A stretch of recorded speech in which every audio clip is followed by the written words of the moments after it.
తీసుకొచ్చి రంగారెడ్డి హైదరాబాద్. ఏ మంత్రి పార్లమెంట్ సభ్యుని గెలిపించారు?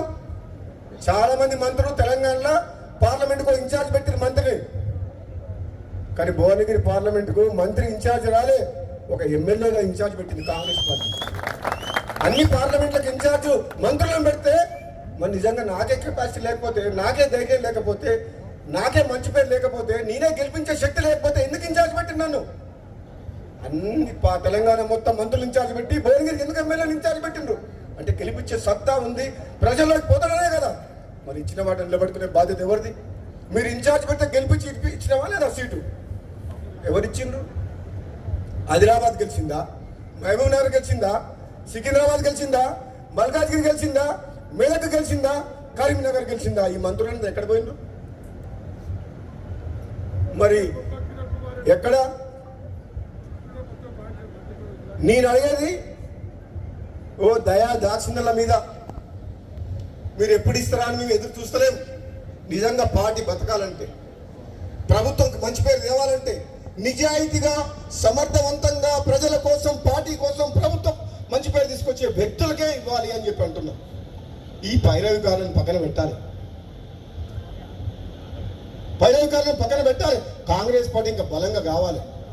ఒక యువకుల్ని ప్రోత్సహించాలి, పార్టీ కోసం కష్టపడే వాళ్ళని, మానవత్వంతో పనిచేసి ప్రజలతో మమేకమై, కార్యకర్తలతో మమేకమై, అవసరమైతే డి అంటే డి అని కొట్లాడే శక్తి ఉన్న వాళ్ళని అధికారం ఇస్తే అప్పుడు ప్రజలు సంతోషిస్తారు, పార్టీకి లాభం అవుతుంది. దారుణం కూడా దానం ఎక్కిస్తే పదవి వస్తే కొట్లాడతాడా? కేసీఆర్ అనే వ్యక్తిని గద్ద దింపేదాకా నిద్రపోను అని చెప్పి పార్టీ మారి బీజేపీలో ఉన్నా సరే తెలంగాణ ప్రజలందరూ కూడా కాంగ్రెస్ పార్టీ వైపు చూస్తే నేను మళ్ళా వెనకడుగు వేసి కాంగ్రెస్ పార్టీలకు వచ్చి గద్దె దింపినా లేదా?